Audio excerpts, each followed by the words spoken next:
கர்த்தருக்கு ஸ்தோத்திரம். Happy republic டே. ரோமர் 8வது அதிகாரம் 26வது வசனத்தை நாம் இன்று தியானிக்க போகிறோம். அந்தபடியே ஆவியானவரும் நமது பலவீனங்களில் நமக்கு உதவி செய்கிறார். நாம் ஏற்றபடி வேண்டிக் கொள்ள வேண்டியது என்னதென்று அறியாமல் இருக்கிறபடியால் ஆவியானவர் தாமே வாக்கு கடக்காத பெருமூச்சுகளோடு நமக்காக வேண்டுதல் செய்கிறார். இந்த வசனத்தை தியானிப்பதற்கு முன்பாக ரோமர் 7ஆம் அதிகாரத்தையும் ரோமர் 8ஆம் அதிகாரத்தின் வித்தியாசத்தை முதலாவது புரிந்து கொண்டு தியானித்தால் இன்னும் இந்த வசனங்களை நாம் ஆழமாக புரிந்து கொள்ள முடியும். ரோமர் 7 மேலும் 8ஆம் அதிகாரம் நியாயப்பிரமாணத்தின் மூலம், அதாவது மாம்சமான பாவத்தை வெல்லும் போது ஏற்படும் ஏமாற்றத்தையும் பரிசுத்த ஆவியினால் வாழ்வதன் வெற்றியையும் வேறுபடுத்தி காட்டுகின்றது. 7ஆம் அதிகாரம் ஒரு மனிதனுக்கு இருக்கும் பாவத்தின் போராட்டத்தை எடுத்து கூறுகிறது. அதே நேரத்தில் 8ஆம் அதிகாரம் ஆவியின் வல்லமையை தெரிவிக்கிறது. ஒரு மனிதன் கிறிஸ்துவுக்குள் இருந்தால் அந்த ஆவி அந்த மனிதனை எப்படியாக புதுப்பிக்கிறது என்பதை தான் ரோமர் 8வது அதிகாரம் நாம் அதில் வருகிற வசனங்களை வாசிக்கும் போது நாம் புரிந்து கொள்ளலாம். ரோமர் 8வது அதிகாரம் எல்லோரும் மனப்பாடம் பண்ண வேண்டிய ஒரு அதிகாரமாகும். சில நேரங்களில் நாம் பேசுவதற்கு திணறுகிறோம் இல்லை? எல்லாம் நம்ம எப்போவுமே கரெக்டாக பேசிகிட்டு இருக்கிற முடியாது. சில நேரத்தில் சில பேச்சுக்கள் நமக்கு வராது. சில கூட்டங்களில் நம்ம பேசும்போது கூட சில நேரத்தில் ஆட்டோமேட்டிக்லி நம்மளுடைய பேச்சு சில நேரத்தில் இன்பிட்வீன் நமக்கு ஸ்டக்கப் ஆகும். ஆனால் விசுவாசிகளாக இருக்கிற நமக்கு, உதாரணமாக நாம் இப்போ ஜெபிக்கும் போது நமக்கு வார்த்தைகள் வரவில்லை என்றால் நம் மனித பலத்தை தாண்டி ஒரு உதவியாளர், ஒரு தேற்றரவாளன், அவர் நமக்கு உதவி செய்கிறார் அல்லவா? அவர்தான் பரிசுத்த ஆவியானவர். அது பர்சன், ஹீஸ் அ பர்சன். அது இது அப்படின்லாம் நம்ம சொல்லக்கூடாது. அதுதான் இந்த வசனத்திலையும் நம்ம வாசிக்கிறோம். நாம் ஏற்றபடி வேண்டிக் கொள்ள வேண்டியது என்னதென்று அறியாமல் இருக்கிறபடியால் ஆவியானவர் தாமே வாக்கு கடங்காத பெருமூச்சுகளோடு நமக்காக வேண்டுதல் செய்கிறார். வாக்கு கடங்காத பெருமூச்சுகளால் என்றால் சொல்ல முடியாத பெருமூச்சுகளால். அதான் வாக்கு கடங்காத பெருமூச்சுகளால். எவ்வளோ ஒரு ஸ்லாக்கியம் இல்லை நமக்கு! இப்படியா நமக்கு ஒருத்தர் பரிந்துரை செய்துட்டு இருக்கிறாரு 24/7 அப்படின்னு சொல்லும்போது நமக்கு யாருக்கும் கிடைக்காத அந்த ஈவன் நம்ம உலகத்தில் நம்ம இந்த உலக வாழ்க்கையில் கூட நமக்கு கிடைக்காத ஒன்று. இப்படியாக நமக்கு யார் 24/7 நமக்காக பரிந்துரை பண்ணிட்டு இருப்பாங்க? ரோமர் 8 வசனங்கள் 18லிருந்து 27ஆம் வசனத்தை வரை நீங்கள் வாசித்து பாருங்கள். அப்போஸ்தலனாகிய பவுல் இந்த தற்போதைய வாழ்க்கையில் நாம் பொறுமையாக துன்பங்களை தாங்கி கொண்டிருக்கும் போது நமக்கு இறுதியாக, அதாவது அவருடைய மீட்பும் மகிமையும் அடிமைத்தனத்திலிருந்து விடுதலையாக்கப்பட்டு தேவனுடைய பிள்ளைகளுக்குரிய மகிமையான சுயாதீனத்தை பெற்றிருக்கிறோம் என்று நம்மை ஊக்குவிக்கிறது. இன்றும் இந்திய குடியரசு தின நாளன்று பாருங்கள், கர்த்தரும் நம்மை அடிமைத்தனத்திலிருந்து, இது நமக்கு ஒரு உலக பிரகாரமான ஒரு மீட்பாக இருக்கலாம்.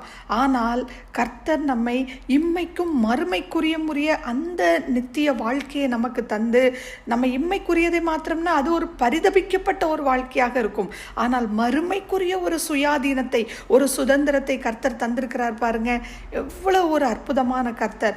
ரோமர் 8:22-23வது வசனத்தை வாசிக்கும் போது, ஆகையால் நமக்கு தெரிந்திருக்கிறபடி இதுவரைக்கும் சர்வ சிருஷ்டியும் ஏகமாய் தவித்து பிரசவ வேதனைப்படுகிறது. அதுவும் அல்லாமல் ஆவியின் முதற் பலன்களை பெற்ற நாமும் கூட நம்முடைய சரீர மீட்பாகிய புத்திர சுவிகாரம் வருகிறதற்கு காத்திருந்து நமக்குள்ளே தவிக்கிறோம் அப்படின்னு இந்த வசனத்தை தியானித்து பாருங்க. ஒரு ஆழமான ஒரு சத்தியம் உள்ள ஒரு அதிகாரமாகும். பரிசுத்த ஆவியின் உள்ளார்ந்த பிரசன்னம் நமது மீட்பை இந்த வசனங்கள் உறுதி செய்கிறது. இது நமது ஆதி பிதாக்களுக்கு கூட இந்த ஸ்லாக்கியம் கொடுக்கப்படவில்லை. 2 கொரிந்தியர் 5வது அதிகாரம் 2-5 வரை நம்ம வாசிச்சு பார்த்தோம்னா, நாம் இந்த பூமிக்குரிய சரீரங்களில் வாழும்போது பாரம் சுமந்து நாம் தவிக்கிறோம். இந்த போர்வையை களைந்து போட வேண்டும் என்று விரும்பாமல், மாறாக இந்த மரணமானது ஜீவனாலே விழுங்கப்படுவதற்காக போர்வை தரித்தவர்களாய் இருக்க வேண்டும் என்று விரும்புகிறோம். இதற்கு நம்மை ஆயத்தப்படுத்துகிறவர் தேவனே. ஆவி என்னும் அச்சாரத்தை நமக்கு தந்தவரும் அவரே என்று நாம் வாசிக்கிறோம். என்ன ஒரு ஆழமான சத்தியம் பாருங்க. அப்போஸ்தலனாகிய பவுலும் கூட தனது மாம்சத்தில் உள்ள முள்ளை நீக்கும்படி கர்த்தரிடம் 3 முறை கேட்கிறார். ஆனால் அதற்கு அவர், என் கிருபை உனக்கு போதும், உன் பலவீனத்தில் என் பலன் உனக்கு பூரணமாய் விளங்கும் என்று அவருக்கு சொல்லப்பட்டது. அத்தனைதான். நான் உன்னை குணமாக்குவேன், நான் உனக்கு, அவருக்கு சரீரத்தில் என்ன முள் கொடுக்கப்பட்டிருக்கிறது என்று இங்கே கிளியரா சொல்லப்படலை. ஸோ கிறிஸ்துவ வாழ்க்கையில் ஜெபம் ஒரு ட்ரினிட்டி, அதாவது ஒரு மூன்றும் செயல்பட்டு, பிதா, குமாரன், பரிசுத்த ஆவி, இந்த மூவரும் ஒரே செயல்பாட்டில் நமக்காக செயல்படுகிறார்கள். நாம் பிதாவிடம் ஜெபிக்கிறோம், குமாரன் நமக்காக பரிந்து பேசுகிறார், பரிசுத்த ஆவியானவர் இந்த செயல்பாட்டில் நமக்கு ஆதரவாகவும் வெளிப்படுத்துகிறவராகவும் இருக்கிறார், ஞானத்தை தருகிறவராக இருக்கிறார். யோவான் 14:16 நம்ம இதை பார்க்கிறோம். பரிசுத்த ஆவியின் உதவி இல்லாமல் நாம் உண்மையிலேயே ஜெபிக்கவே முடியாது. இயேசு கிறிஸ்துவின் மூலம், பரிசுத்த ஆவியானவர் மூலம்தான் பிதாவை அணுக முடியும். எபேசியர் 2:18 நாம் வாசிக்கும் போது, பிதா தம்முடைய சித்தத்தை ஆவியானவர் ஜெபிக்கும் போது இயேசு கிறிஸ்துவின் மூலமாக அது நமக்கு நிறைவேற்றப்படுகிறது என்று நாம் வாசிக்கிறோம். நாம் ஒரு விழுந்து போன உலகில் வாழ்ந்து கொண்டிருக்கிறோம், வீழ்ந்து போன ஒரு சமுதாயத்தில் நாம் இருக்கிறோம். இது நமது நிரந்தரமான வீடு அல்ல. ரோமர் 8:18 வாசிக்கும் போது, ஆதலால் இக்காலத்து பாடுகள் இனி நம்மிடத்தில் வெளிப்படும் மகிமைக்கு ஒப்பிடத்தக்கவைகள் அல்லவென்று எண்ணுகிறேன். அவர் நமது பலவீனங்களில் உதவி செய்கிறார். கிறிஸ்துவின் அன்பை விட்டு நம்மை பிரிப்பவன் யார்? உபத்திரவமோ, வியாகுலமோ, துன்பமோ, பசியோ, நிர்வாணமோ, மோசமோ, பட்டயமோ, இவை எல்லாவற்றிலும் நாம் நம்மில் அன்பு கூறுகிறவர்களாலே முற்றும் ஜெயம் கொள்ளுகிறவர்களாய் இருக்கிறோம் என்று நாம் வாசிக்கிறோம். வசனங்களை இன்னும் அதிகமாய் தியானிங்க. கர்த்தர் உங்களோடு இடைப்படுவாராக. புதிய ரெவலேஷனை கர்த்தர் தந்து ஆசிர்வதிக்கட்டும். பலவீனம் பலனாய் மாறுமே,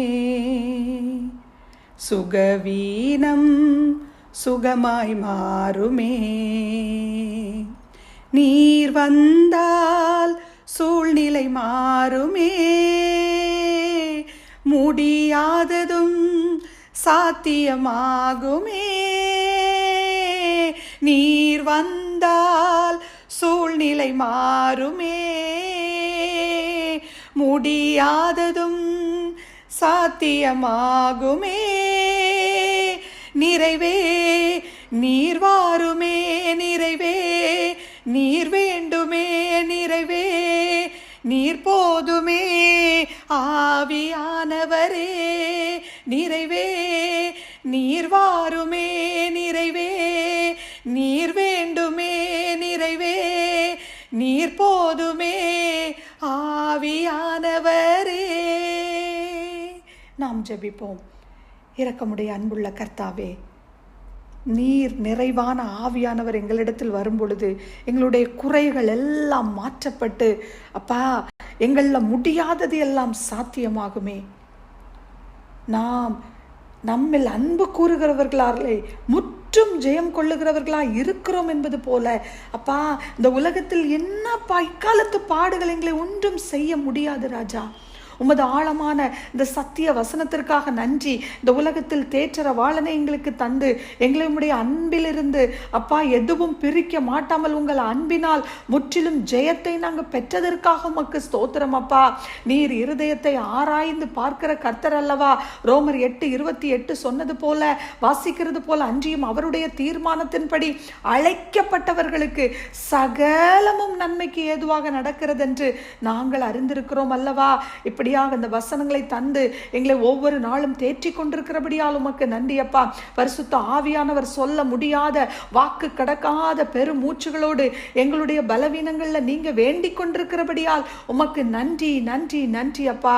இந்த வசனங்கள் ஒவ்வொன்றும் ஆழமாகவும் தெளிவாகவும் ஒவ்வொருவருடைய இருதயங்களிலும் பேசட்டும், அது கிரியை செய்யட்டும் என்று துதிக்கிறோம் அப்பா. இந்த நாளை எங்களுக்கு தந்ததற்காக உமக்கு நன்றி அப்பா. எங்களை காத்துக்கொள்ளுங்க அப்பா. வசனங்களை இன்னும் தியானிக்க கிருபையும் வாஞ்சியும் நீங்கள் எங்களுக்கு தாங்க ராஜா. எங்களை பலப்படுத்துங்க. துதி கனம் மகிமை அனைத்தும் உமக்கே செலுத்தி இயேசுவின் இன்ப நாமத்தில் துதிக்கிறேன் எங்கள் ஜீவனுள்ள நல்ல பரமபிதாவே. ஆமேன்.